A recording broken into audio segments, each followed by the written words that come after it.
Hey gang, if you're a first-time listener to this podcast and you enjoy what you hear, please consider giving us a good review or subscribing, or both. If you're a regular listener and you've not done either one of those, then here's your friendly reminder. It would be most appreciated. Today's guest is Miles McPherson. Myles is a rare breed in Nashville, and that's because he's actually born and raised here. There's no transplant blood in Myles' DNA.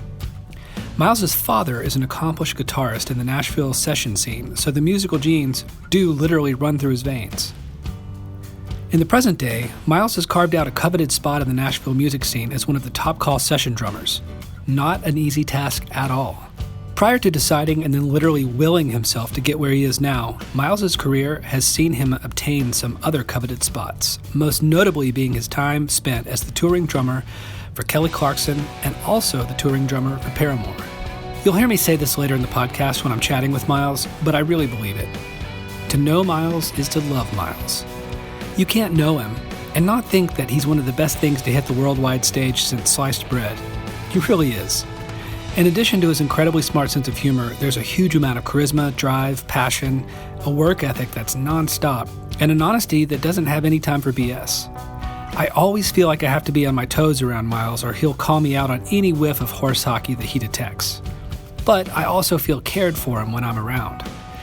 That may sound funny, or you might be thinking, of course he cares for you, you give him cymbals. But that's not it. I mean, yes, we have an arrangement between artist and company, but there's more to it than that.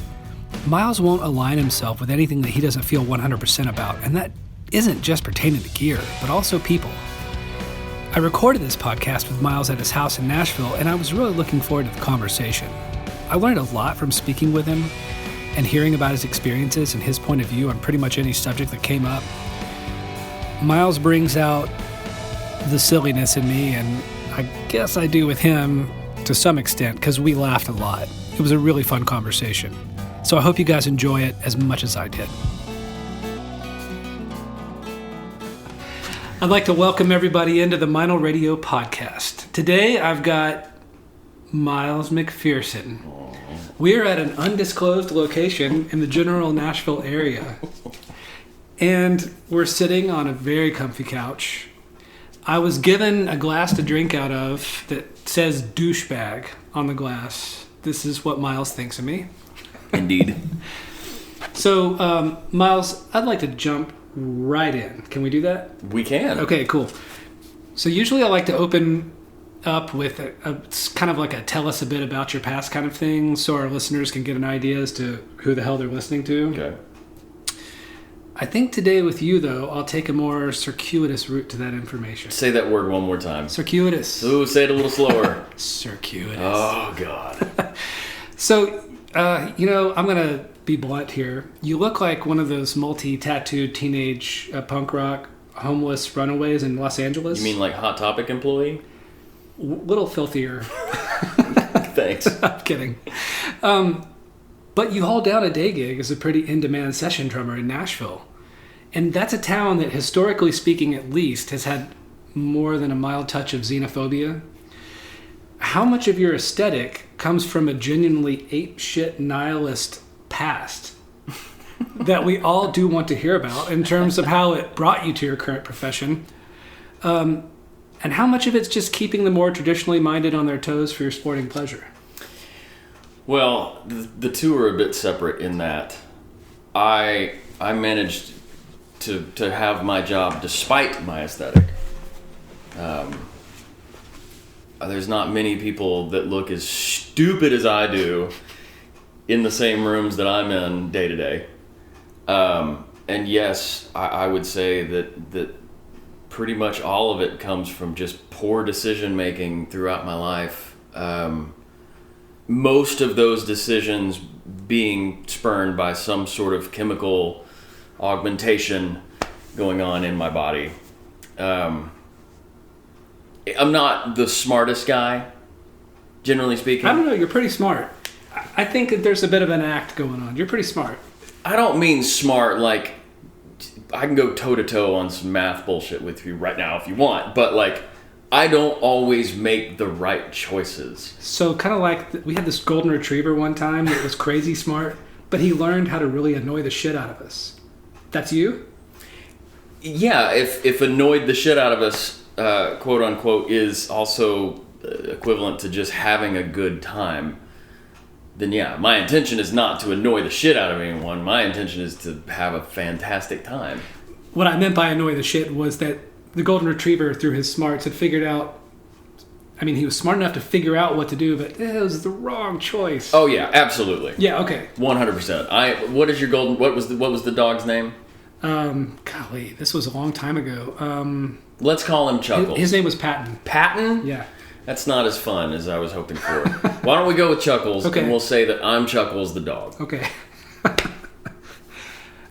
So when you do, have you ever had any occasion in the studio with the more traditionally minded that you work with where you get the raised eyebrow at first because of your general different appearance than most in this town?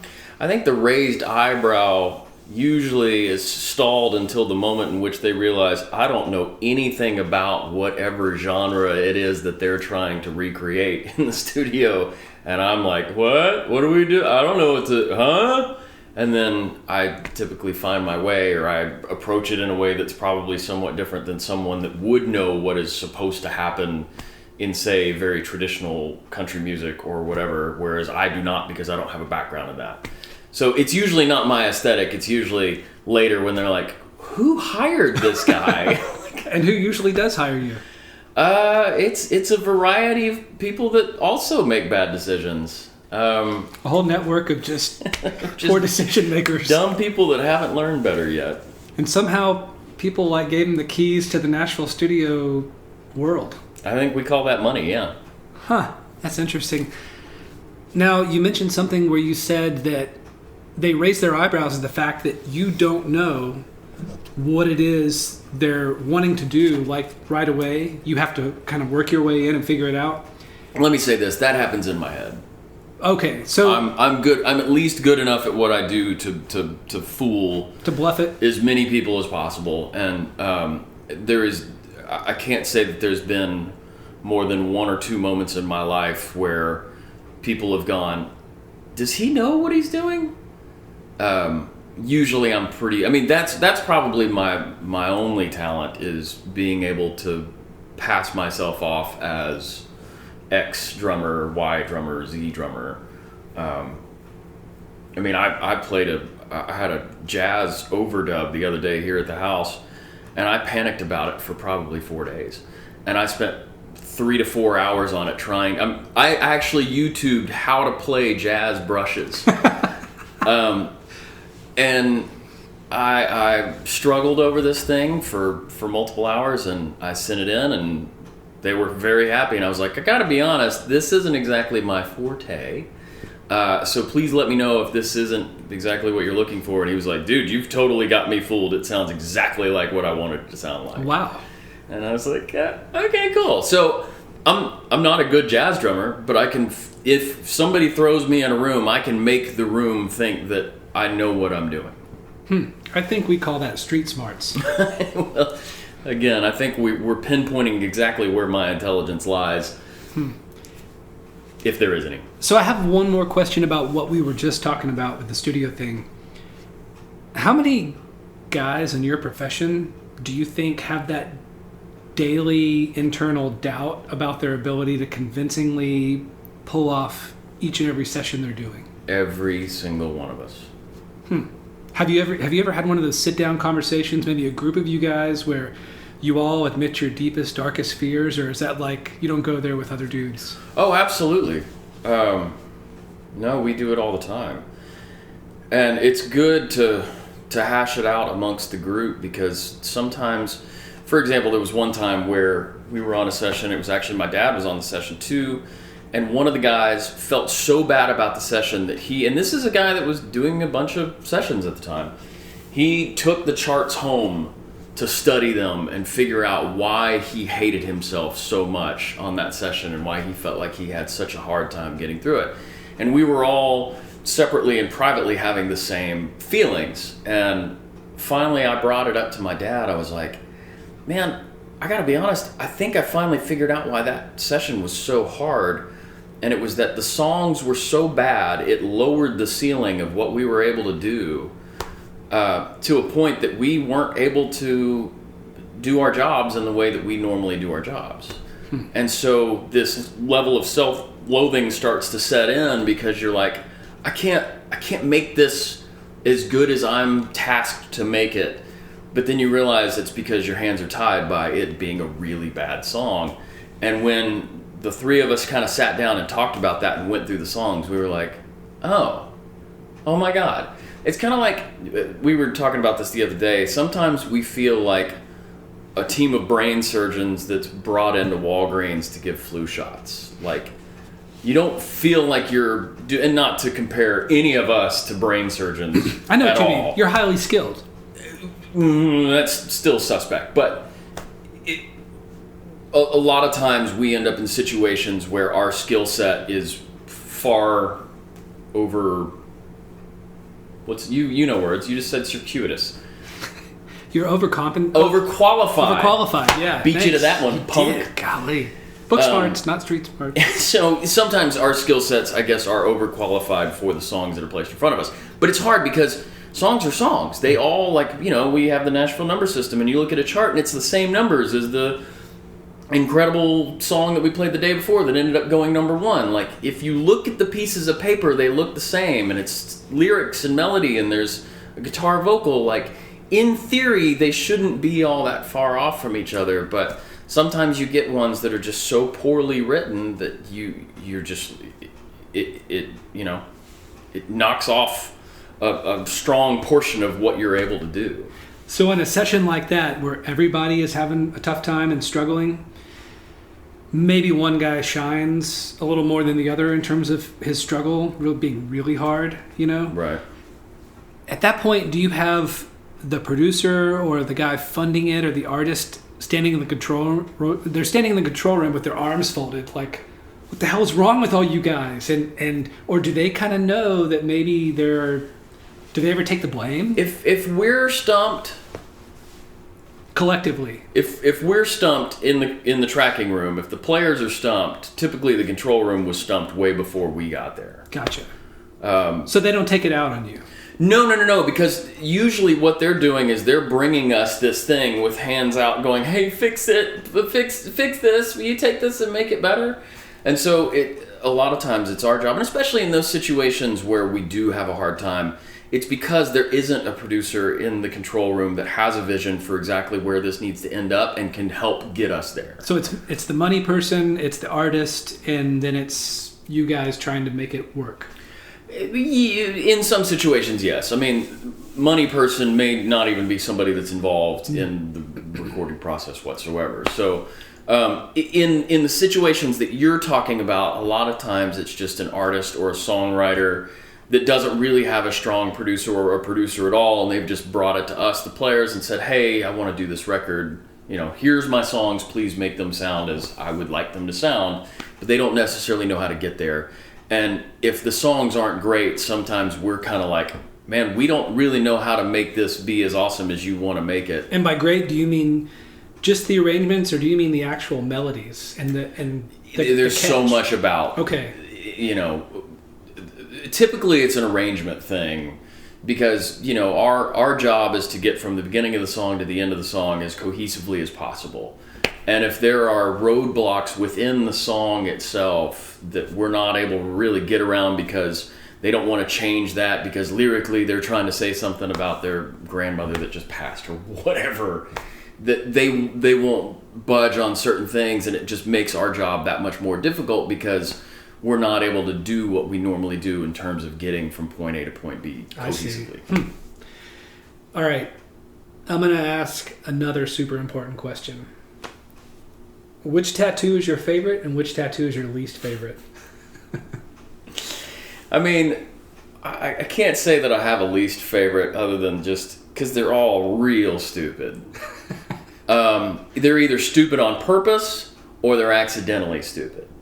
Like, I've got an arm full of tribal tattoos because I watched Ocean's 11 once and it looked really cool on Brad Pitt. And I was like, well, I want to be cool. So, and then I've got a tattoo that says Thug for Now on my stomach that, as opposed to Thug Life? Thug for Life or Thug Life or whatever permutation. Thug for now. And that wasn't even my idea. It was the bass player in my band. He said that one day, and I was like, if you don't get that tattooed on your body in 5 years, it's mine. 5 years passed, and here we are. That's awesome. You know who I think may have you beat on the Thug for now on your stomach? No. So I don't know if he got it removed with laser, but Willie Adler from Lamb of God, he has a plate of, I think it's fried chicken and mashed potatoes that he had tattooed on his stomach. It's pretty bad. Is it like a cross section, as if you were to look into his stomach? That's what you would see? No, I think you're looking down on the plate before it's been served to you. Got it. Please tell me he didn't get that removed. I hope not. I would lose some respect. And a favorite? Well, the fan favorite is usually the This is the Michelangelo with the hand of God pointing to the other person's hand, and then God's holding a banana. Except it's a monkey is the other hand. Oh, I see now. Okay. So there's like some evolutionary implications, but there's not a statement in there at all. It was me and my goofy tattoo buddy sitting around eating Five Guys cheeseburgers and drinking beers going, what can we do that's ridiculously dumb? And his first thought was God and an alien. And I was like, that's kind of goofy. Like, well, maybe Morgan Rose can do that. Sorry, Morgan, I love you. And then he was like, oh no, let's do God and a monkey. And I was like, I think that says more than I want to say. And then we came up with, if he's handing him a banana, like, that's kind of sweet. Like, cool, God, thanks for the banana. And it says less, there's less spiritual implications. How long did you stew on that before you committed? Oh, at least 3 minutes. Nice. But that was only because I was finishing the cheeseburger. Right. I wasn't really actively thinking about whether or not I wanted this on my body. That's funny. Is it? All right, so I got another kind of random question for you. Okay. I think I've talked to you about this before, maybe once, but... Well, I know I talked to you about it once. I told you before that when I first met you, I hated you. And you told me at the time you were married, and you told me, gee, that's what my wife said to me too. I didn't really hate you. Strong dislike might be a much more apt description. Okay, but let's wait. get to the bottom of this, though, real quick. The only basis for your dislike for me, in my opinion, was my harassment of you in terms of trying to get product. Absolutely. Okay, but was it just annoyance in the frequency at which I was asking? Or did you think something about me as a person that you were like, I would never have a guy like this on our roster? No, it wasn't that. Because in all fairness, I didn't really know you. Well, I know, but people can make snap judgments, especially you. Me? Yes. Huh. Wow, I just learned something about myself today. We can unpack that later. Let's just move forward. Okay, so it was the abundance of what you were asking for. You had quite the list. And you literally dropped a scroll down and it ran across the floor. And I remember thinking, who the hell does he think he is?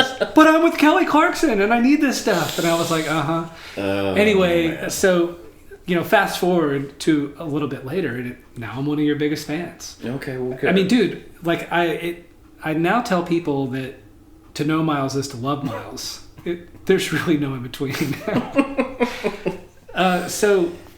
Do you have that good effect on everybody? Like, because now when we hang, I laugh, I walk away from it energized. It's a very positive interaction. So do you feel like you've got that effect on everybody? Do you bring that into a session? Do you have that with your kids? Do you have that with your friends when you go out and have a beer? I think being sort of the class clown, generally speaking, it's born out of an insecurity that everybody hates everything about you. And everything that you do. And so your goal is to desperately try and bring them onto your side. That, I think, then over the decades evolves into just a sort of an act of just always trying to find some levity in stuff. And it's not so much about trying to change people's opinions about you, is it's just the way you operate now. So I certainly hope so, but the problem is my particular brand of humor in a lot of cases can be very brash and can be very finger pokey at people. I like to mess with people. I think that's why we get along really well. We both like to poke the bear. It's fun. Poking the bear is fun. And the thing is you find your true friends when you poke the bear and the bear pokes back. Right. And that, I really cherish going through life finding those people. And unfortunately, along the way, you weed some people out of your friend circle, but you can hurt them. And as I've gotten a little older and only slightly wiser, I've become more sensitive to that, and I've tried to, and I've got kids. I need to be like somewhat of a model citizen and an adult, and some sort of example for my kids to look up to. So like, I've had to retool this personality of mine, especially over the last few years as I've gone and started being a little more self-aware. So yeah, it's a different thing now, but it all comes from that class clown bullshit. Well, the takeaway is that I really like you. Oh, honey. So tell us about the band you were in called Look What I Did. There's a lot of people, maybe 2 or 3. That's a lot. That really remember you guys fondly. Jerry Rowe even had, I asked him, I was like, hey dude, I'm doing a thing with Myles tomorrow for a podcast. Hit me up with a question. And he hit me up with a good question, which I'll ask you later. But there's a Jerry question? Yeah, but then he hit me up with a really random question about Look What I Did that I thought, I can't ask that because no one will know what the hell you're talking about. But it struck me, it reinforced this question, that I have heard the name Look What I Did come up a few times with fondness. What was that band all about? I'd like to describe it in a nutshell. Oh boy. That band was about being that band was very confrontational, but in a fun way, in a very goofy way. Not like Hatebreed confrontational. You mean like kind of like a Jesus Lizard kind of way? Yeah, but even goofier and even a little more frantic and just... Butthole Surfers? Yeah, that's probably a little closer. To be honest, our singer was much more steeped in the sort of historical references that kind of brought us to where we were. For the rest of us, that was just our personalities that came out in the music. And, we had a fondness for... We were all a bunch of class clowns, basically. Was it heavy? The music was heavy? It was, for the most part. It was heavy, but it was very quirky. The tongue was planted firmly in the cheek. Lyrically, it was always very goofy and very weird, and sometimes really wildly inappropriate. Most everything about us was pretty inappropriate. Even just musically speaking, when you would listen to it, it's just like, God, why would you do that? Was that your last time being in a band? Officially, yeah. I mean,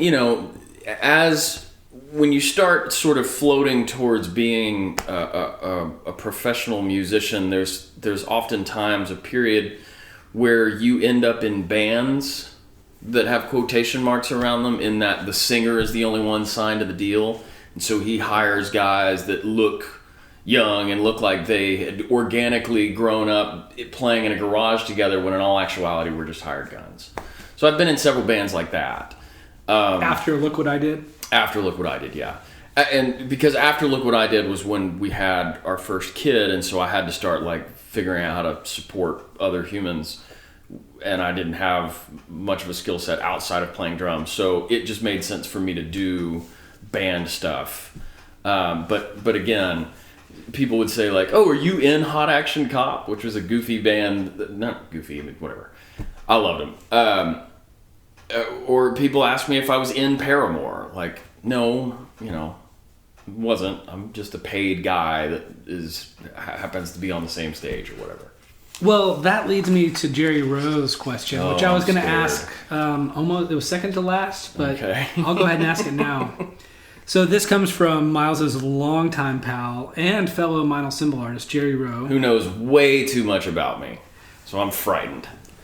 He asks, what was your general philosophical approach to playing in Blue Almond's goth industrial band? Blue Almond? Oh my God! Okay. So this is Greg and Cher Almond's kid. Yeah, which, by the way, I didn't even know his name. I thought his name was something else. He goes by some other dumb name. Blue Almond, that's right. Okay, so this is kind of an interesting story. I guess this speaks to more of how I got started doing what I do now, which is I was in Look What I Did. We were touring constantly. We were living in Los Angeles at the time.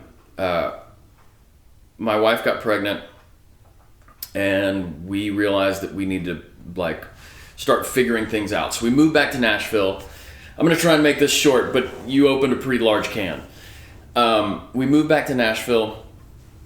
I quit the band, started just figuring out how to pay the rent. So I was painting houses, I was parking cars, I was working 2 to 3 jobs, very early in the morning to very late at night. And then, we had our first kid and dealing with that. And it was a lot for about the first year. This was in 2006. And I didn't play drums that whole year. It was just working my butt off, just trying to pay the rent. And the producer that had done the last Look What I Did record was Brian Virtue, who lived out in LA, and he had done Jane's Addiction and 30 Seconds to Mars and Deftones and a bunch of shit like that, and was a really good dude who I became very good friends with. And he was producing or engineering or whatever, was working on the Dead Z stuff, which is that guy's, whatever his name is. Blue Almond? Yes. Which I just keep hearing Blue Almond, and I think of some bizarre thing that you shouldn't Google because it's... But anyway. So he said that Dead Z was looking for a drummer because the drummer wanted to go into whatever full-time normal job he was doing. And I was like, sure, totally fine. And they were like, here's what we want to do. You're going to come out, audition for the band. They're putting this record out, and they want to start touring pretty quickly. But they want you to be in the band, essentially. Again, I would still be just being paid as a side guy. But they said, we need you to do the photo shoot for the record. And I was like, okay. So I flew out to LA. You just had left and came back here like a year prior. Right. So I flew out to LA. I played with the band one day, and they were like, great, this is going to be what we need. I was like, fantastic. And they were like, all right, tomorrow we'll do the photo shoot. So I show up, and next thing I know, they are painting me up in a fashion of which I have not been painted before. Now, granted, I've dressed in drag, I've done a lot of weird things, but this isn't like ironic or funny. This is like serious, like you're trying to look cool or whatever. So they painted me up in this goth makeup, and we did these photos where I had to look like brr and tough and cool. Yeah, Jerick said these photos are still out there online. There's actually the only photo I think that exists is one that was just sort of candidly taken outside of the thing when I was outside having a cigarette. Because, so here's where it got funny. As soon as we did the photo shoot and I got back home, I was waiting on them to give me the tour dates and let me know when I needed to come back out. And Elisha, that was his name. Elijah Blue Almond. Yes. I always knew him as Elijah Blue. I never even knew that he had almond in his name. You didn't know he was Greg I knew Almond's the where whose penis he came out of, but I didn't know that he took his name. So he called me and he was like acting really weird, like kind of like tearing up and stuff. And he's like, "Hey, we really appreciated you coming out." But I think Alex kind of had a freak out and came to us and was like, "I don't think I'm ready to quit the band, so we're gonna let him come back in. So you're off the hook or whatever." And I was like, okay, cool. And they had promised me all this money and stuff. And so they ended up giving me like half of what they had promised me. Even though I did the full commitment of what I had committed to do, they only gave me like It was a few grand or whatever. But I took that money and I took the next month off from painting houses and parking cars for the most part, and just started saying yes to every goofy gig I could possibly say yes to.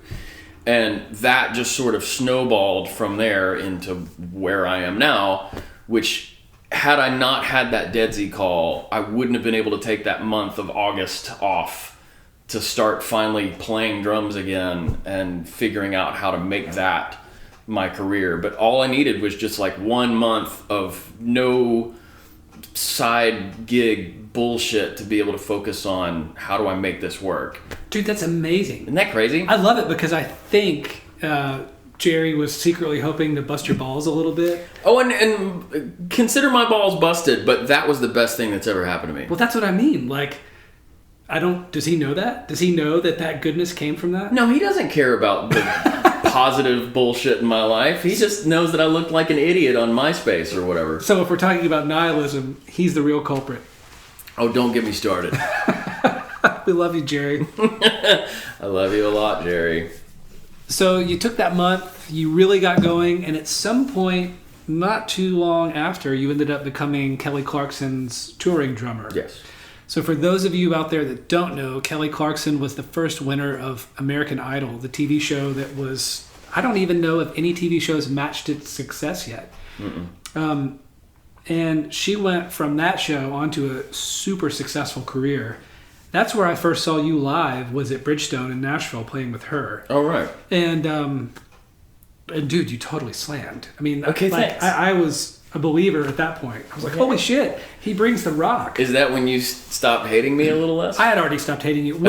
Do you know the moment? I know the moment where I like this guy. No, I went, I love this guy. It was at NAMM, Winter NAMM. I'm on the trade show floor in the Meinl booth. Jerry Rose there talking to me.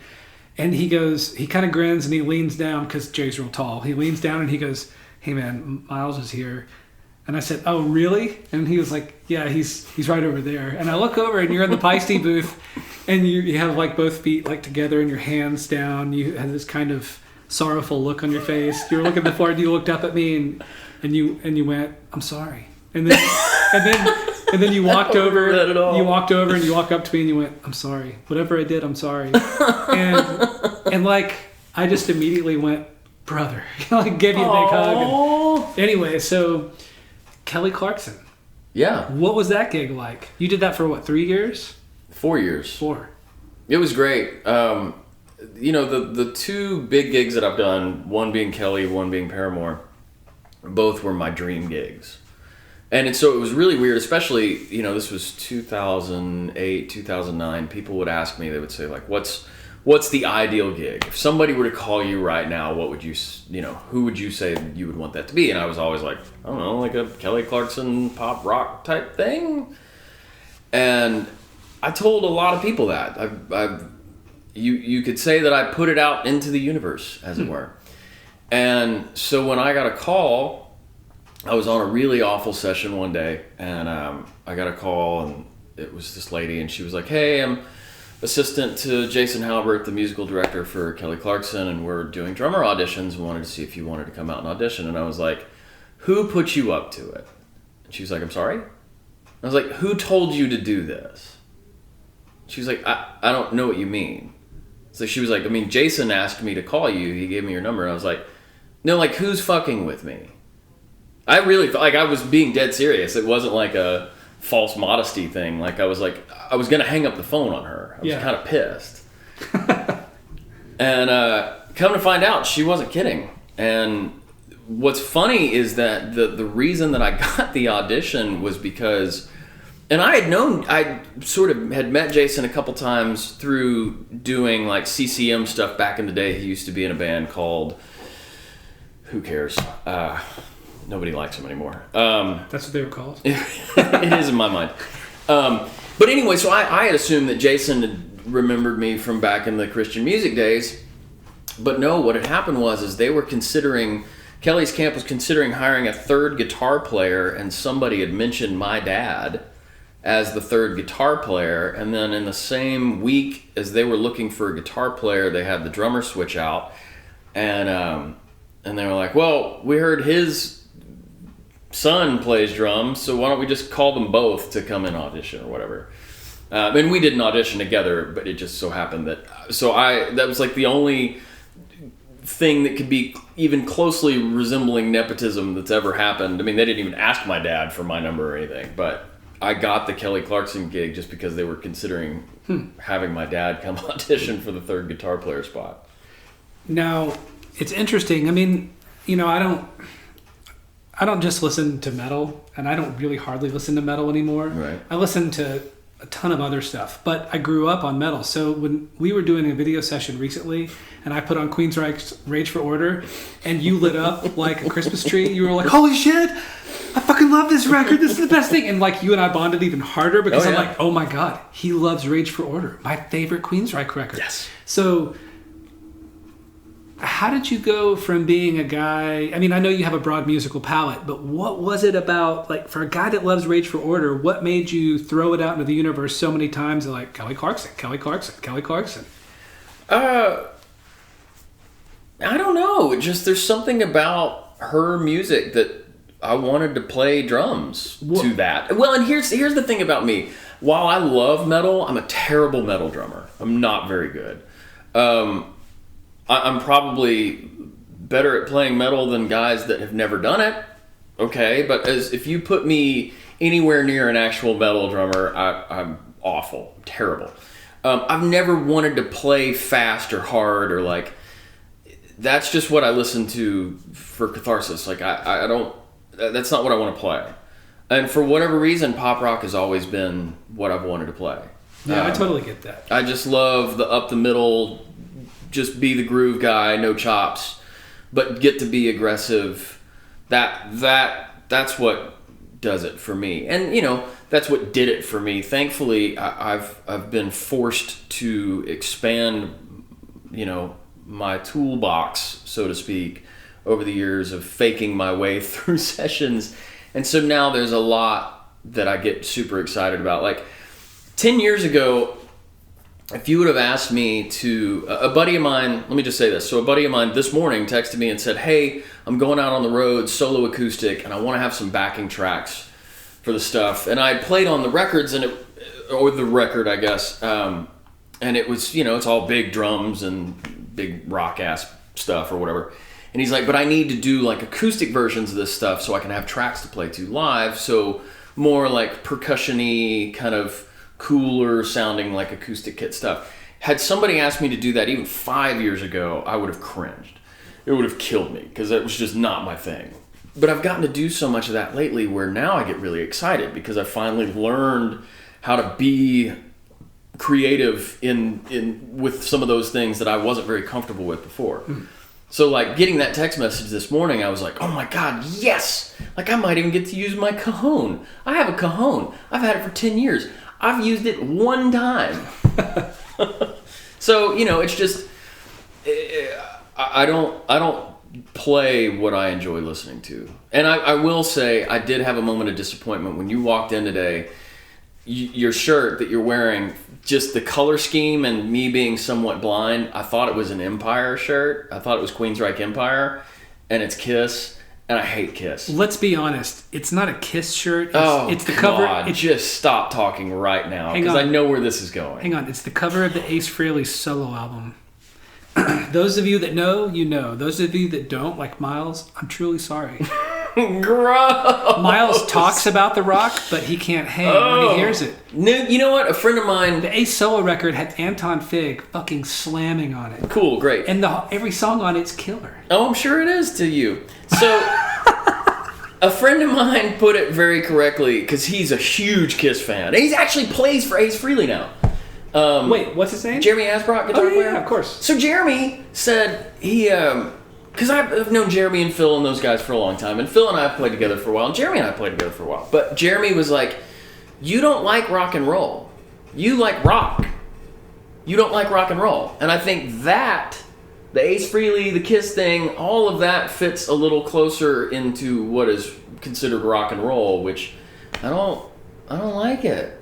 I don't like it. I don't know why. And I feel shitty because a lot of my friends that we do truly bond over some of the same things, there's definitely a huge overlap in guys like you and Phil and Jeremy who love bands like Queensryche or King's X or whatever, like I do.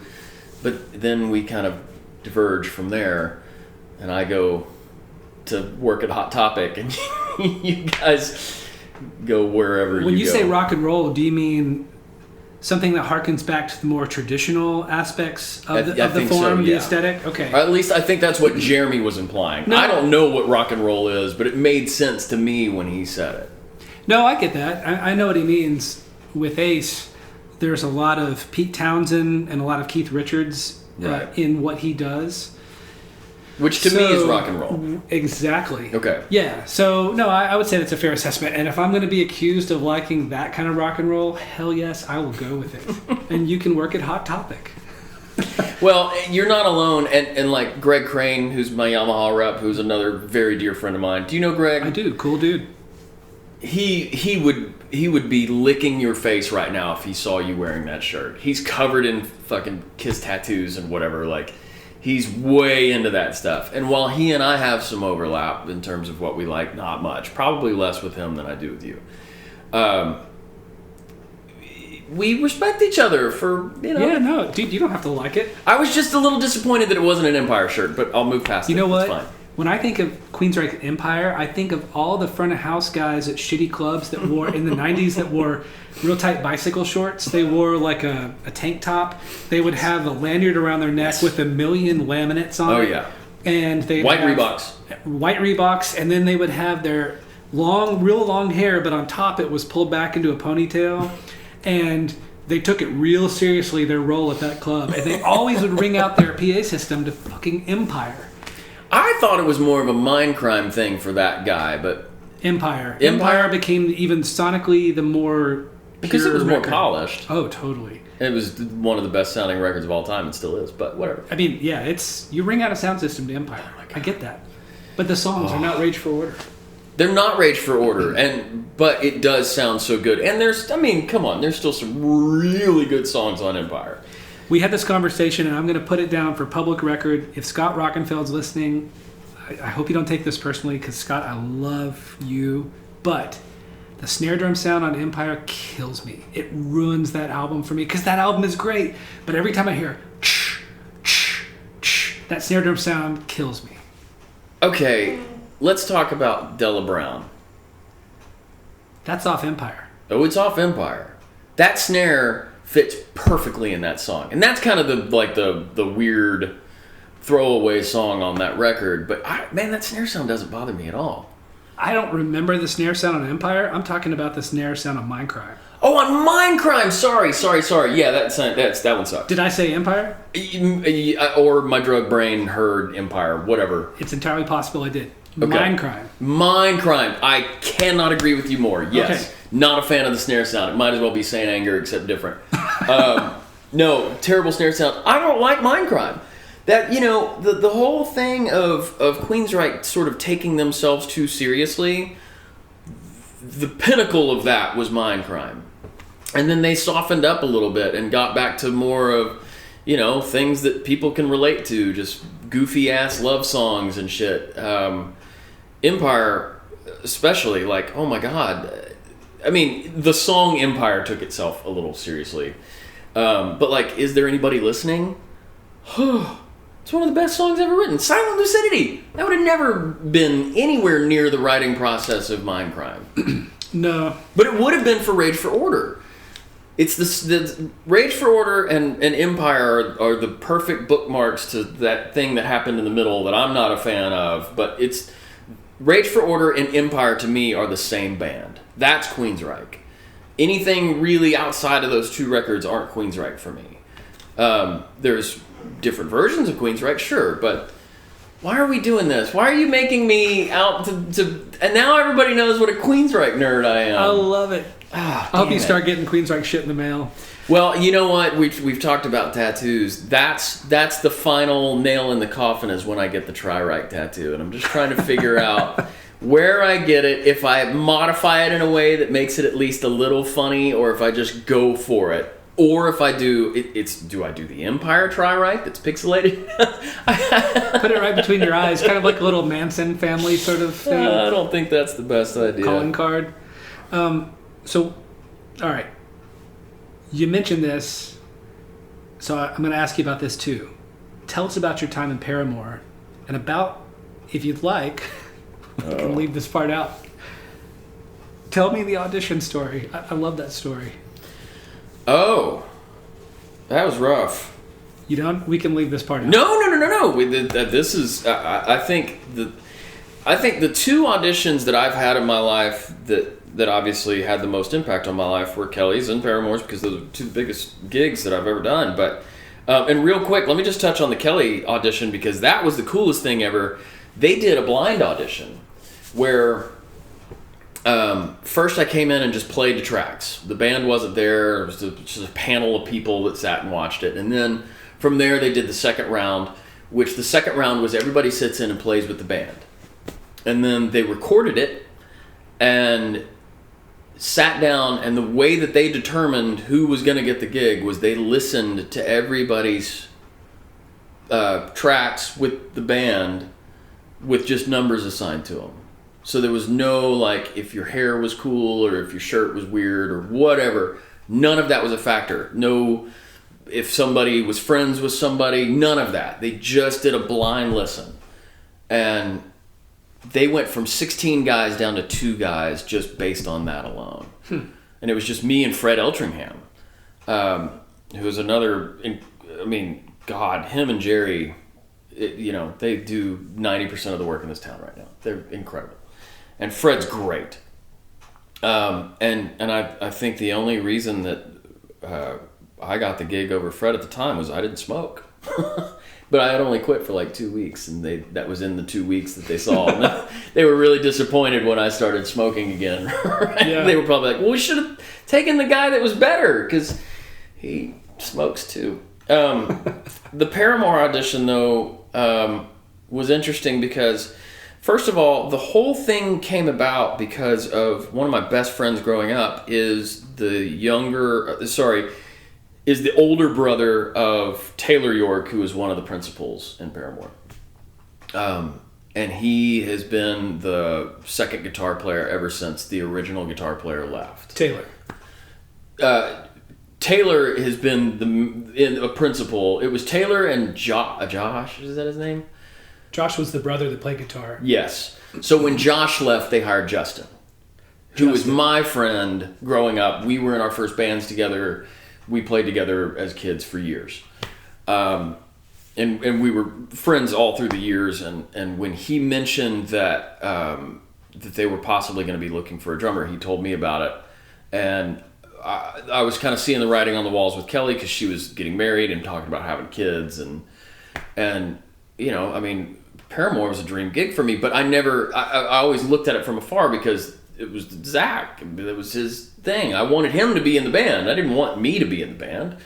I wanted to enjoy that band in my headphones. I never even thought about being a part of it. I would honestly watch Paramore videos of them playing live before I would go play with Kelly to get fired up. So anyway, when that opportunity came up, I was like, I have to do this. Like, why would I not at least try to do this? I don't think I'm the guy for this. Age-wise, I was a good bit older than anybody else, which is a new thing for me. I'm not used to that, but I'm coming to grips with it, being bald and fat and blind and all that. And so, anyway, they said we're going to do the audition in LA, and they didn't really give me much information. And I come to find out, auditioning was me, Dave Elitch, Luke Holland, and the guy that played in Under Oath and in Norma Jean, and I can't remember his name. Daniel Davidson? Yes, him. So it was the 4 of us. And we were all auditioning pretty separately. And at the time, Alon Rubin was playing for them. And the reason they were looking for somebody is he was going to go with Nine Inch Nails. And Alon is a monster, and he played on the record. So a lot of the stuff that I was having to learn was Alon's parts, and not only is he a monster, but he's very ambidextrous, and his parts reflect that. And I'm very not ambidextrous. I can't do the Carter left hand going somewhere else and doing something else thing. My left hand is 2s and 4s as hard as I can possibly hit them. And also they didn't give me the stems or anything from the record, so there was some of the stuff that I couldn't hear, but Justin had an inside track with doing the auditions on the previous days with some of the other guys, and he was like, hey, like on this song, everybody's played it wrong so far. It's the left hand on the open hi-hat thing. And I was like, oh God, I didn't realize that. But I'm in LA sitting in a hotel room. I don't have the ability to learn these things. And I was out on the road with Kelly too, as I was preparing for the audition. So it wasn't like I was able to go home and practice. At one point we were in Vegas and I had to rent a rehearsal studio in Vegas and get a drum kit set up there so I could sit there all day and learn these songs. It was pretty hectic. And I didn't feel prepared by the time I got there because I just didn't have time. I was out on the road. So when I got in there, I walk into this room and I was like the last guy. So you kind of get that vibe in auditions when everybody's over it.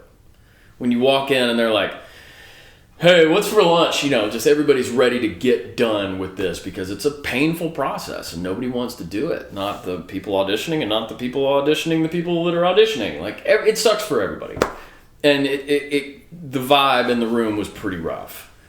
Like Alon, I sat down and I'm getting ready to play, and Alon's just sitting on his phone, and he was there? He was there. Why was he there? I don't know, just to make me poop my pants. Wow. And he's just sitting there on his phone, and I'm like, oh God. And I've never met him before, and didn't even meet him then. He was just over there. And I have a favorite band of all time, which is Failure.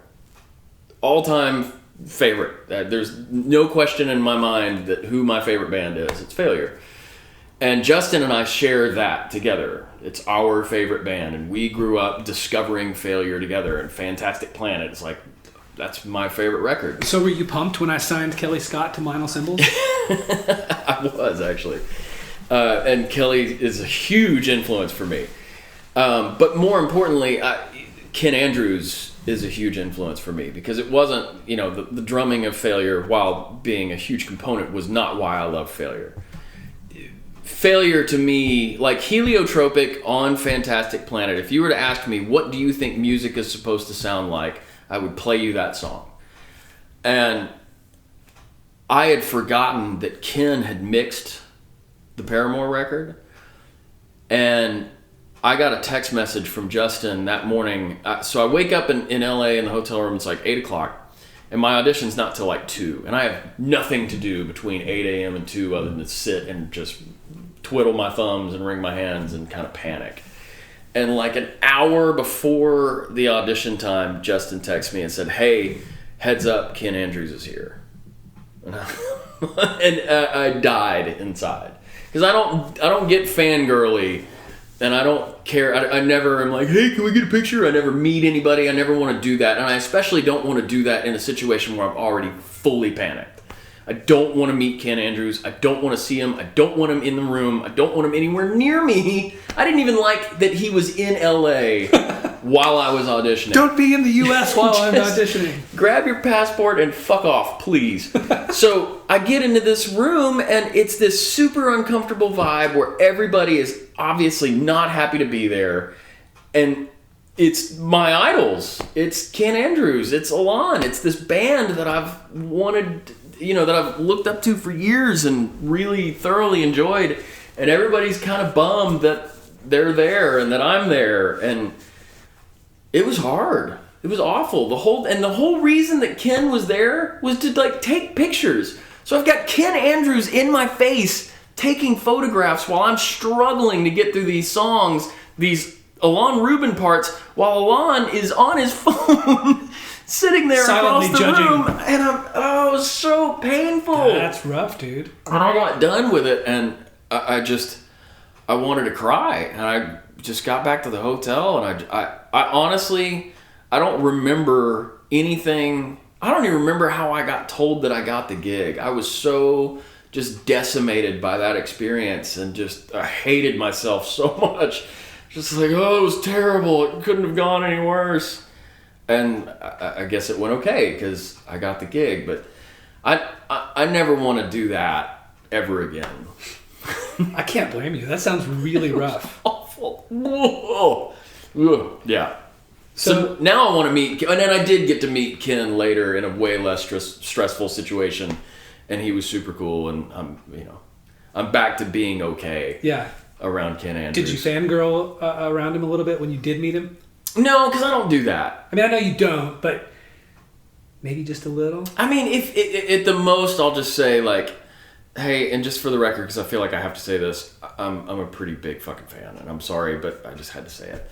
But then I'll qualify it with, maybe a little more specifically why. But really, all that is your way of saying thank you. Yeah, Thank you for making good music. It's really inspired me. Truly, because it does mean a lot when people say things like that, and I felt like it was necessary to do so, especially because I was just meeting him as the drummer of the band that he just mixed. Like, it wasn't like, whatever. I didn't just come up to him out of the blue. Yeah, sure. I've only done that to one guy. Who was that? Don't want to say it. We've already outed me on this Queenrÿche thing. Was it Daughtry? No, God. Jeez, man. Wait, was it? It's not far off from Queensryche, except cheesier, but still badass. It wasn't Dream Theater, was it? You're close. Fate's Warning? No, you're going to the prog direction. It's not that prog. It's more up the middle. I'll just tell you, I'm just going to lay it out there. I have an extreme problem.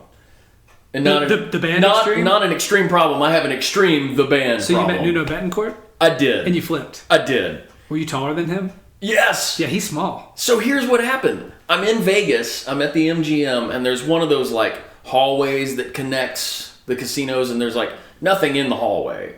Like there's no distractions. There's nothing on the walls. It's just a very empty hallway. So if someone is coming the other way in one of these hallways, you can like look at your phone, or you can like pretend that you're getting gum out of your pocket or whatever, but you can't like take in the sights around you.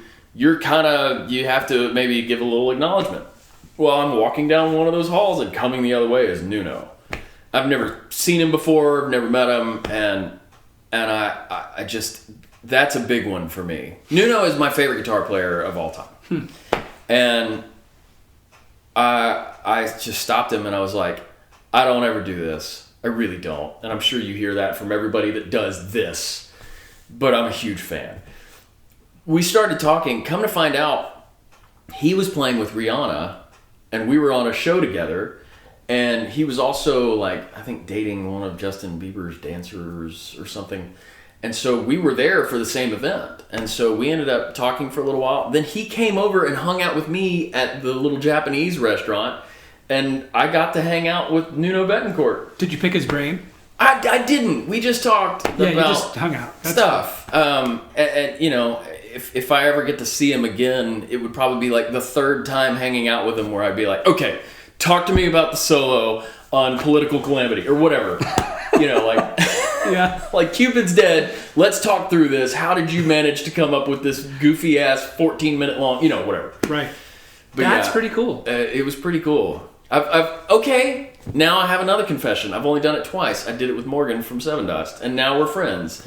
But I straight up was on Twitter in Atlanta and was like, hey, hanging out in Atlanta, Morgan hit me up. Totally kidding.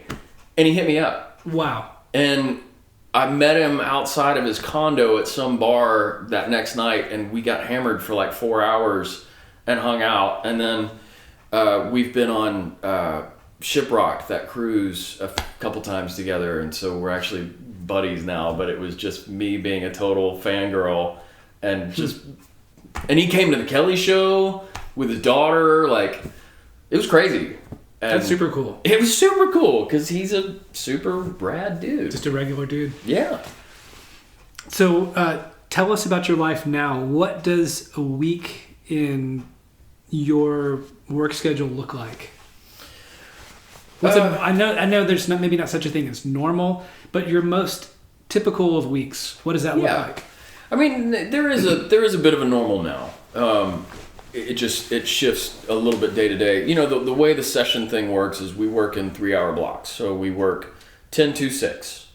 We work 10 to 1, we have an hour break. We work 2 to 5, we have an hour break. And either you'll be booked on 10, 2, and 6 for the same thing, or you'd be booked 10 and 2 for the same thing, or you might be booked 10, 2, and 6 at 3 different studios. And with Nashville traffic being what it is, it's, an hour break is not a lot of time to get your shit packed up, drive somewhere and set up and get sound. For drummers, it's hard because we have to get sounds. And getting drum sounds takes a little longer than just making sure that you are passing signal on a guitar or whatever. So primarily still, as session musicians, our job occurs in studios around town in the 10-2-6 format. But because the landscape is changing, we do a lot more overdubs. Like I have a studio here in my house, and I'm doing a lot more stuff here than I used to. So while my normal work schedule kind of has stayed the same, it might be a little less than it's been in previous years. It's compensated by the fact that I'm up in my studio pretty much most little gaps of time I have Monday through Friday doing overdubs, and then weekends are usually getting caught up on overdubs. So I'm working pretty much 7 days a week, most weeks. How many days of the week are you actually in a physical studio outside of your home? 4 to 5. And the overdubs, does that ever take up more time than you have? If I'm called to play jazz that I don't know how to play, then yeah. What was the most nerve-wracking session you've ever had, and why was it nerve-wracking? Oh, wow. I've had a lot of nerve-wracking sessions, and it's hard to rank. I'm sure there's an obvious one, but I typically block these things out because there's a lot of self-loathing that comes with the nerve-wracking. There's never one that sticks out in your head like I loathe this expression, but I'll use it. A teachable moment for you, where you just walked away, despite getting your ass kicked, you walked away having learned something that, by God, you'll never forget, and has served you well since. There's a lot of those. I mean, I feel like that happens to me most days. It's pretty rare that I try and be a sponge, and so as such, I've tried to make sure that I don't think my approach to something is always the right approach. So when somebody has a suggestion for me, I immediately think that everything I'm doing is wrong. And I latch on to whatever their way of thinking is and try and emulate that. But there's definitely been moments that were more nerve-wracking than others. I would say, we've got a lot of really great producers in this town, but we only have a couple really great producers in this town. Like, when my parents, my father's generation, when they talk about the big guys, you hear guys like Mutt Lang, or Mutt's a big one. Let's just say Mutt, for example. If you were to think of who's the Mutt of our generation, it's Dan Huff for me. And it was also, working for Dan the first time was even a little more stressful. It was compounded by the fact that I've known Dan since I was a baby, because he and my dad were friends, and he hired my dad for a bunch of stuff, and they're both guitar players, and so they've known each other for years. And so Dan having the reputation that he had, and also being such a friend and a nice guy, like, I didn't want to let him down. He was the one guy that really I wanted to disappoint the least. How far into this career were you when you started working for him? Like 3 years ago. That was your first time getting to work with him? Yeah. Wow. It's pretty recent. And who hired you for that session? Dan. Oh, okay. Why had he not hired you prior to that? Don't know. These are not questions we ask. Right, okay. And thank God he didn't, because I wasn't ready for him. Were you ready when this came out? No, and I'm still not. Did you do an okay job that day? I did, and there was one, I can't remember if this was the first time I ever worked for him or the second time, but it was a session where the second song was in 12/8. like classic, like 80s 12/8. And that is wildly unfamiliar to me. I've never played a song in 12/8 before. Because as a session player, you just kind of, it's on the job training. Like, for the most part, you just, like, I don't sit at home and practice things that I'm probably never going to get handed. Like, I don't practice Latin jazz. But the other day I got handed Latin jazz, and it just so happened that there was a Latin jazz drummer there coincidentally to watch me track that one song. That was one of the worst moments of my life. We're talking about rough sessions. The other day? Oh God, it was a Latin jazz version of "Luck Be a Lady," and the first half of the song was all rubato with all these hits that were cued by a guy that I couldn't see. It was awful. And there's a drummer from Chile sitting on the couch watching me just fail at playing a bossa nova that I've never played before on a session. And I didn't fail, and it was fine. I'm failing in my head. You know what I mean? Like, I'm able to make this look like it's supposed to look.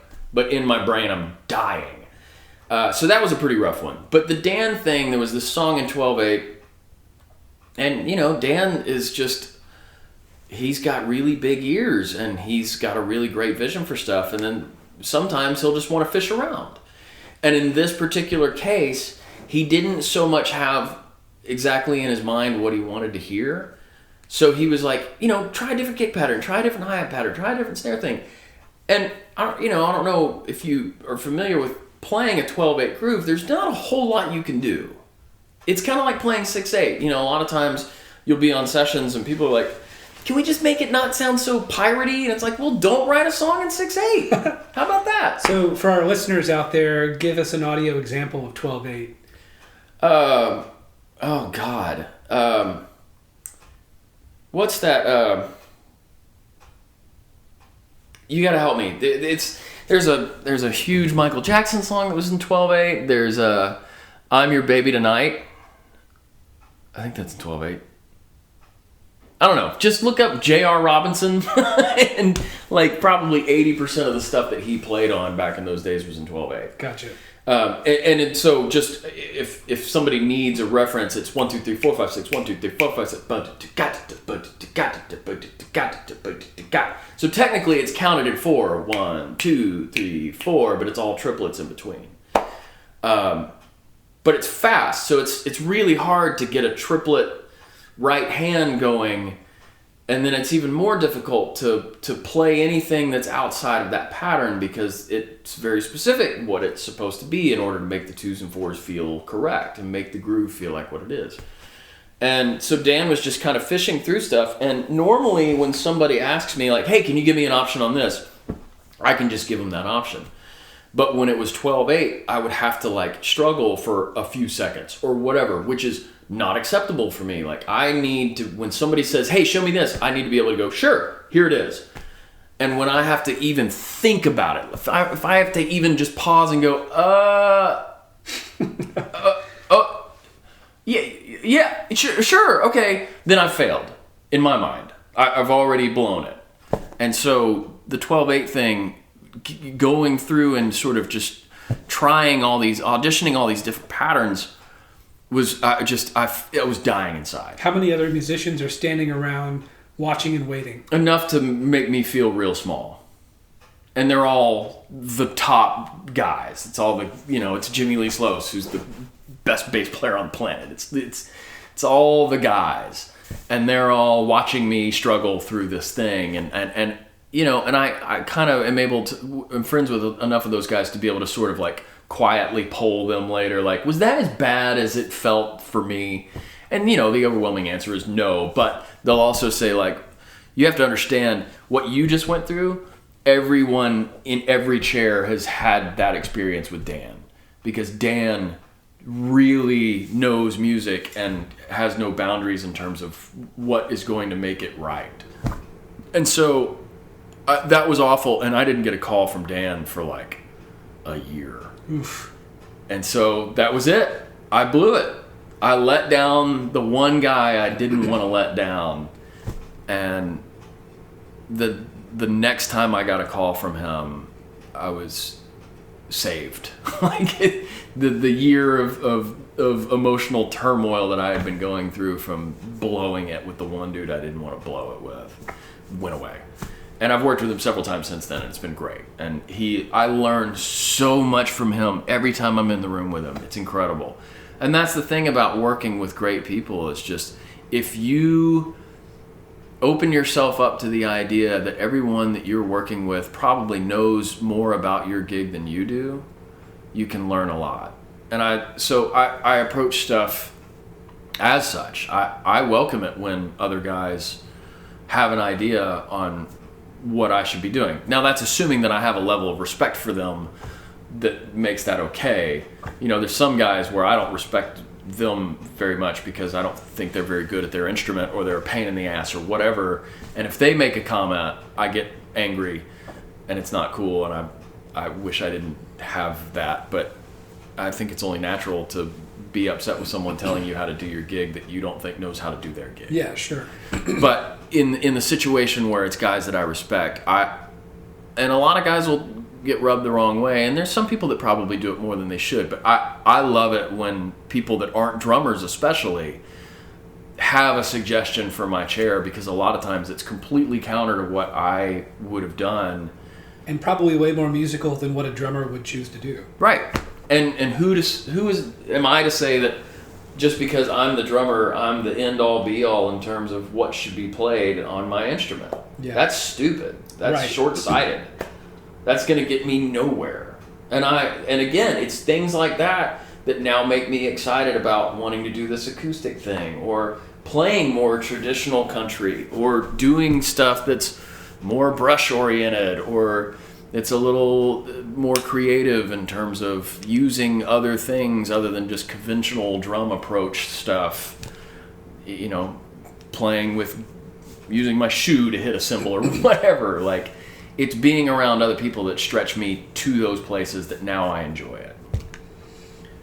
So here's a question someone gave me to give to you. Okay. When you are not in your home studio, when you are doing the sessions 10 to 2, 2 to 5, that sort of thing, how often are you expected, with a piece of music you've never heard before, to nail it in the first or second try? Every day. That's a real thing? That's a real thing. Okay. And I put that out there because that's a question that comes up a lot from people that don't know the session world, that think, I'll move to Nashville. Right. Now, obviously the session world is a much smaller community than the live drumming work is. Right. I mean, many, many more live drummers than there are session drummers that actually make a living from it. Right. So yeah, it's one of those things that is sort of a myth, but people, they sort of are afraid to ask, is that real? Because then they hear that answer and they're disappointed. Well, there's more to that answer, in that, there's certain sessions where in 3 hours we're trying to get 6 songs. So you can't play more than 1 or 2 passes. You don't have time for it. It's just not possible. You've got 30 minutes per song to get 6 guys worth of instruments on the tape, and usually a primary pass and an overdub pass. So if you do a pass and you blow it and you need to redo your primary pass, then you're having to have a third take to get overdubs done. So like in my chair, that's tambourine or shaker or whatever. If I don't get it in the first pass, a lot of times I won't be able to get a tambourine or shaker pass. I'll have to just give them a couple bars and have them fly it. So there are situations in which you actually have to get it in the first pass. But I have to get it in the first pass in every situation, which isn't to say that my first pass is what ends up on the record. It's to say that my first pass needs to be as close to the finished product as possible. And then I keep exploring from there and make sure that I find where it needs to go. So even if I have, sometimes we get a really great pace, which is you get 1 or 2 songs per session. So 1 song per session, you have 3 hours to get a song. And, a lot of times now, too, that means that when the song comes in, it's already got tracks, there's already programming there, the arrangement's totally done, they've got the key figured out, they've got the tempo totally sorted out, and you've got 3 hours just to really make sure that every note you play is benefiting the song in some way. But in order to get there, your first pass needs to be as close to that as possible, so it only gets better from there. I don't ever want to be sounding like I'm figuring something out. I want to sound like I've got it figured out, but I can make it better. Have you ever watched anybody go down in flames? A couple, but usually it's the Dunning-Kruger thing where they're going down in flames and they don't know it. Well, that I figure to keep an air of decorum, they probably don't know it, or even if they do know it, everybody behind in the control room is probably just thinking, instead of making a big scene about it, they're just going to be like, okay, we're going to get through this, right. And then they just don't call that person again. Right, and a lot of times that's what happens. And typically, if you watch somebody go down in flames and you see that they're having a hard time and they're letting on that they're having a hard time, it's because it's hard. And it's a lot of times it's not the fault of them, it's the fault of the producer asking for something that's a bad idea, or it's a bad song, or just you've got too many cooks in the kitchen and you're trying to satisfy everybody and nobody all at the same time. I had a situation yesterday where I felt like I was given 4 very different lists of instructions based on what the song sounded like, based on how the singer was singing it in the room versus how he sang it on the work tape, versus what the session leader, who was the bass player, was saying, versus what the engineer / producer was saying, versus what the songwriter was saying. Like I felt like I had gotten all of this conflicting information, and maybe I didn't. Maybe I just didn't fully understand that they were all kind of saying the same thing, and I was taking it wrong, or whatever. I mean, there's certainly a large part of that was probably just my fault, where I just was mishearing things, or, a reference to me means one thing, where to them, they're talking about a very specific song. They may say Blake Shelton, but instead of Neon Lights, they mean some other Blake Shelton song. I act like I know any of his catalog at all. And so I struggled, and I got frustrated, and I had a bit of a meltdown, and I hate it when that happens, but it happens to everybody. Internal or external? It got a little external. What does an external Myles meltdown in the studio look like? There's a lot of cussing. At whom? At me, mostly. We got cussing.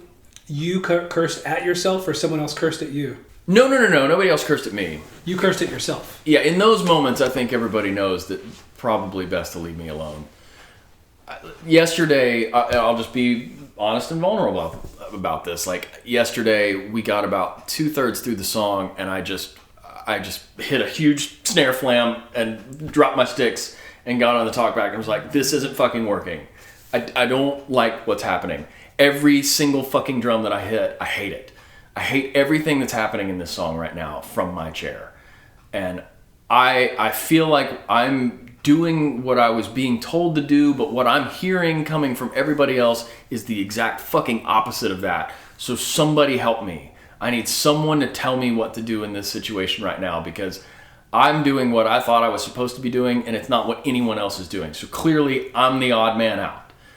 And, as people gently were like, hey, maybe you should just play less, or maybe this isn't the right approach. Maybe we just need to do like a stripped down mallet toms approach or something. And people sort of offered gentle fixes to how to get to a better place. And then come to find out, it was like, oh yeah, the piano part was supposed to be a little more forceful, and it was actually supposed to be more of a piano-driven song, but because it was being more electric-driven, I was going in this direction, whereas he was going this direction. And so sometimes you just get a little fractured with the guys if you don't have a strong producer presence saying, hey, this is where we need to end up. And when you don't have that, for the most part, we can the 5 or 6 of us can very quickly, and often without even talking about it, can get, even through the past, start listening to each other and slowly get to where we need to end up. And then we'll go, okay, by the time we got to the last chorus, we obviously had it figured out. Let's just take it again. Now we know what we're doing, and we'll be good. But you do have those moments sometimes where, because there are so many cooks and there's so many different opinions and there's so many different players playing so many different things based on their interpretation of this huge pile of fucking information that's been handed to you, sometimes you get a little disassociated from each other. And because I care so much about not wanting to be the guy that's doing the wrong thing, I get really frustrated in those moments. And it can be unfair because it might be that one guy is doing the wrong thing, but instead of me blaming him, I'm blaming myself because whatever I'm doing as a result of listening to him is now wrong. And so I'm mad at me, and I'm pissed that I'm playing the wrong thing. I'm not pissed at him. I'm pissed that somehow I've missed the boat. But it could be that he's the only one doing the wrong thing, and so it makes me look like a total jackass when I lose my cool, because it looks like I'm yelling at this guy when I'm not. I'm just pissed that I'm not doing my job properly. I take my job very, very, very seriously, and I don't want to be that guy. So occasionally I lose my cool, and I actually at one point yesterday when I was talking about, I was like, the whole time we were playing that song, it was like every time I hit something with a stick, I just went, fuck, god damn it, this fucking sucks. Like everything I did was just so frustrating.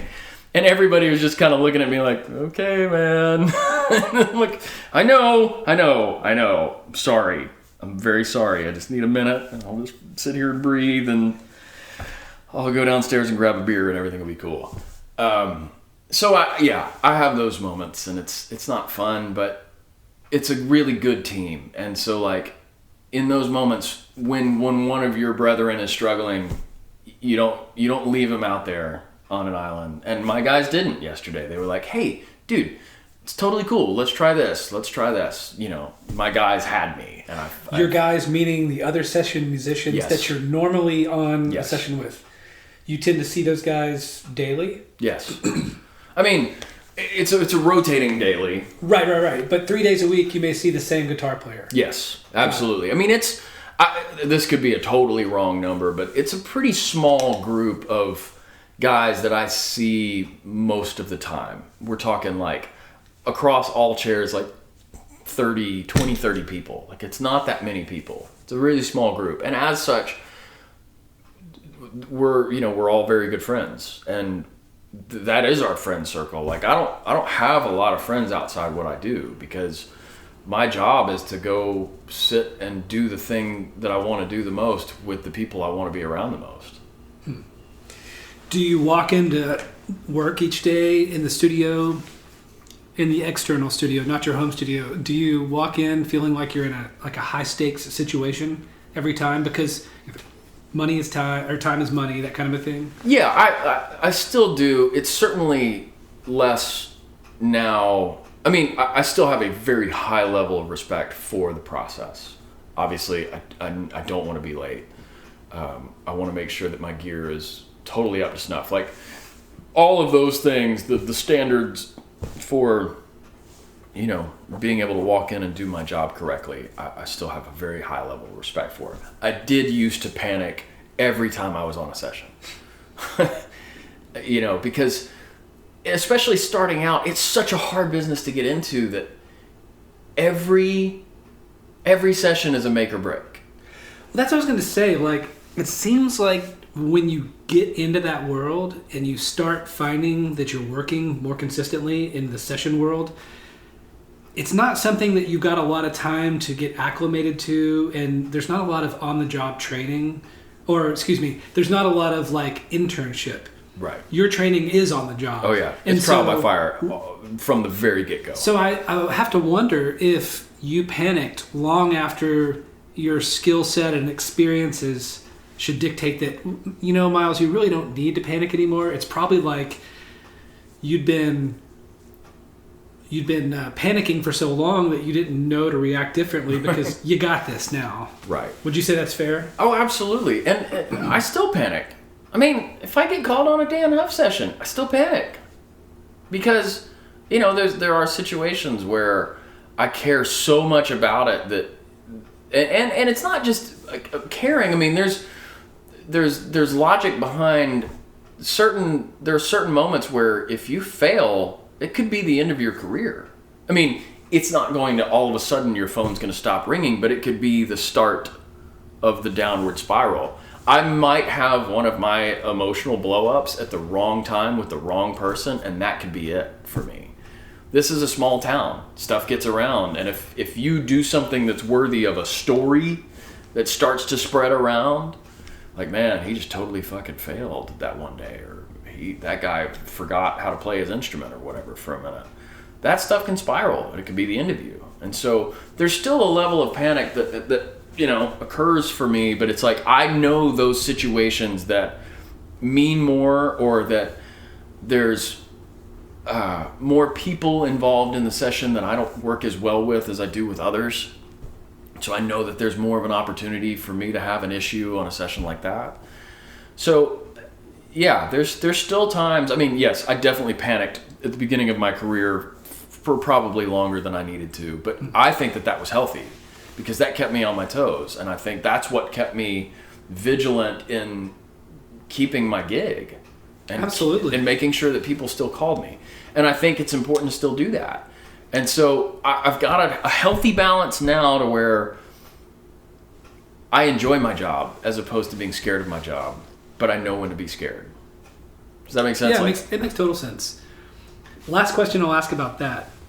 So in the sessions where it can be tough for everybody involved, and you had mentioned some players that maybe aren't as great to be on a session with as some others. Right. Do you ever have that guy that like tries to throw someone else under the bus to cover up his own? That was me for a long time. Oh no, really? Fucking piano player, man. I can't do shit because of him. I mean, I was always being honest. I wasn't true, Let's say, are there those dudes that unfairly throw others under the bus to cover up their own not being so great? You know what? No. That's refreshing to hear. Yeah. Because you do that one time and nobody's going to call you back. Yeah, that makes sense. Because the thing is it's a very democratic process. We as players have a lot of sway in who gets hired. We had a guy recently that stepped way out of bounds. He betrayed the trust that we have amongst our really small, very close, tight-knit group of players, and he did some unforgivable shit, and so we had to get rid of him. And we as players were able to do that. He doesn't really work very much anymore. Does he know why? Oh, he knows why.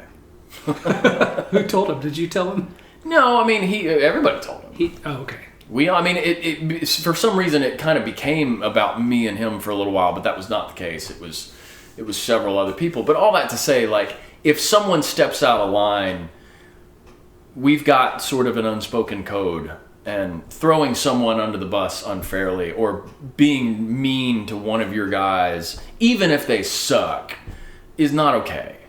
And so that doesn't happen, because if it does, they're not around. I'm sure it's happened, but you don't hear about it because those guys don't work anymore. So, last question about Nashville. What do you like the most about working in Nashville, and what do you like the least? I can say the thing that I like the least about Nashville is probably easier than the thing that I like most, and that's only because I love my job. I love this town. You're from here. You grew up here. Yeah, and granted, I can do the get off my lawn thing of, well, it's not what it used to be, and traffic's fucked, and all these new people, and whatever. Oh, there's no good restaurants in this town. It's all bullshit.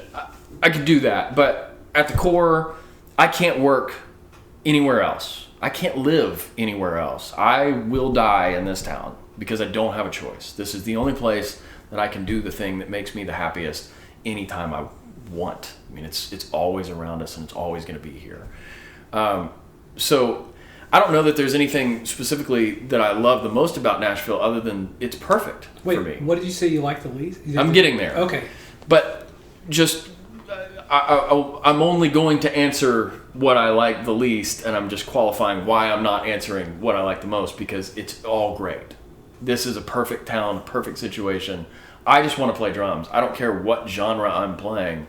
And country is perfect for me because I still get to play primarily pretty aggressively, and it's still just pop rock a lot of times. And now I've learned how to do all of this other stuff that I love as well. The only thing that I don't like about this town is it does have a tendency to hold on to things, musically speaking, trends, approaches, for the sake of it was successful and it made money and we should keep doing it. Formulaic things? Yes. Yeah. And so there's a lot of formulaic things that don't get dropped as soon as they should. And it's hard for us as players because we want to stay on the forward edge so we stay relevant. You know, my dad is one of the rare few that at 63 years old, he's still working about as much as I am, which is a lot. And that's a lot for a guy his age because everybody that comes in has this expectation of them as a producer, as a writer, as an artist to do the next new thing or to be current or relevant or whatever. And so typically what happens is those guys call the guys that are younger or that are newer or that are the hot thing that everybody's talking about. And so to be a guy like my dad that was the hot thing at one point, but he's not anymore, but he still gets called daily because he has been really proactive about staying on the forward edge of whatever it is that people think they need. And so it's tough when that's your goal, is to constantly try and reinvent yourself and push yourself further, and then you get in a situation where they just want what you were doing a year and a half ago. And you're like, but that's not what we're doing now. Let's do something. We've got better options now. Like we've got things that are cooler that in 6 months will be uncool again, and we'll have to figure out whatever the next thing is. But this town can be very dated. Yeah, it just, we tend to hold on to things for the sake of our wallets longer than we should. So if I had even one negative thing to say, that would probably be it. But otherwise, dude, it's perfect. I get to work with my best friends and get paid really pretty well for it. Not as well as they used to get paid for it, but I'm not going to sit around and complain about that in my house that I'm comfortable in and, you know, with my kids being fed. Like, I've got a really great life. So there's really not much to complain about. I love it, dude. That's so killer you can say that. It's pretty rare that people have a job that they can talk about like that. Oh, yeah. You know what I mean? Oh, dude. And granted, we can find, all of us can find stuff in our job that day to day is like a little nitpicky. And, you know, I think there are certain people that, especially people that are close to us, can think that we're complaining about our job. And they're like, dude, you have the best job ever. It's like, okay. I think it's just a pressure release, you know, that you're doing. Right. Being able to say those cynical, snarky things doesn't mean I hate what I do. Right. I mean, I could bitch all day about artists. You know, like, this job would be great if it wasn't for the artists, that kind of a thing. Which you do feel that way, so let's just be clear. Right. All of you suck it. No. The point is if I say something like that to another AR guy, it's just a pressure release. It's not what we really think or feel. Right, and it's with the understanding, like, it should go without saying, and now I feel like I have to quantify every time I have a complaint about my day to say, hey, by the way, I have the best job ever, and I couldn't be happier about what I do. Right. However, fucking Steve today came in with tuna fish and microwaved it, which was actually me. I microwaved fish the other day on a session. Dude, cleared God, the room. what a faux pas. Dude, I had no other food, and I had no time to go get food, and I had this leftover cod in my refrigerator that was delicious, and I was really hungry, and I was really busy, and I heated it up. What does microwaved fish even fucking taste like? It tastes great. It smells awful. It smells awful. Yeah. I'll just say it smells awful. I know exactly what it smells like. It smells awful. And it smells awful. So, yeah, I mean, we had somebody at work, and you could never figure out who it was. Like, who the hell just microwaved fish? And of course, they don't want to be the one known for doing that. Because, yeah, that's bad. I called everybody at the studio. I sent text messages to several people and said, here's what's about to happen. I am coming in and I'm going to microwave fish. You told them. There's nowhere else that I can do this. There's no other way for me to get fed. So that's why when you showed up on the session, there was another drummer there. There should have been. Yeah. But unfortunately, they kept me there. And I ruined the whole building for That's the whole hilarious. All right, so I have like 2 more quick questions. Okay. Your Instagram profile says, "My body is a well-stocked display case of questionable decisions memorabilia." I think we've already touched on a good bit of that. Okay. So, like, I enjoy the humor with which you put that out into the universe. You know, it's not something like you hide, and it's kind of a neat part of your personality, like that you've got, like, I mean, dude, throughout the course of this conversation, I have had an even better glimpse into, like, the actual responsible adult you are, despite yourself. You fooled, bitch. Despite that, your self-deprecating humor, you know?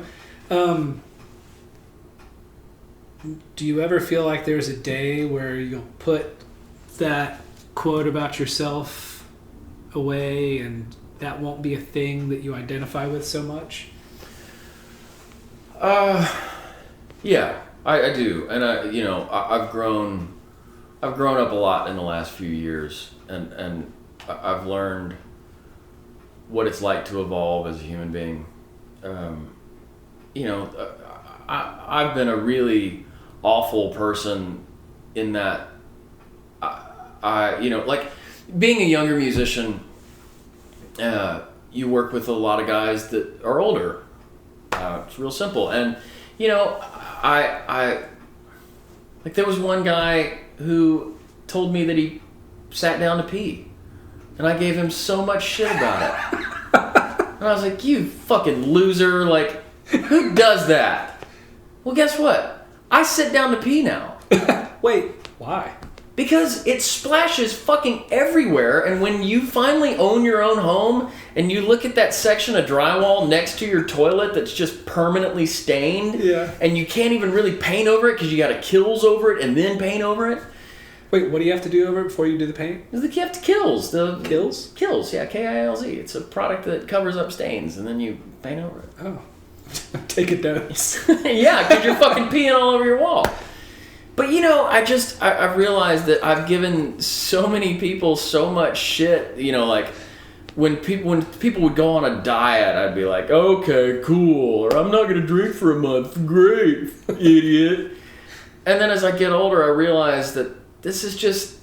So I've learned a lot, even just in the last 5 years, and so I would say that there is a lot about my personality that will be constantly evolving, and I'm finally open to it now that I'm not being such a dick. I'm still a dick. So when do you take down that quote about yourself and you put up a little bit more of a kumbaya message to everybody? I don't know that I'm ever going to get kumbaya. Maybe another 20 years from now. I don't know that it's ever going to be kumbaya. It just might be blank. Right. Okay. I can deal with that. Last question. And it's okay if it's a really boring answer. But I got to ask it. Okay. What's next for Myles? God, hopefully nothing different than what I'm doing now. I love it. When people ask, like, what's new? My answer is genuinely, thankfully, nothing. Because new at this point is usually just bad. There's the occasional, in my life now, it's like I'm doing exactly what I want to do in exactly the way that I want to do it. And anything new is just small, stupid stuff. Like, I'm doing a huge studio overhaul right now that I'm so fucking excited about. And so that's new and that's fun or whatever, but it's not a big deal. It's not like, I'm playing with so-and-so, or I've got this gig, or I'm traveling to, the glamour of the what's new is totally gone. The sheen is worn off of all of that for me. And so, I just want to do what I'm doing right now until I can't do it anymore.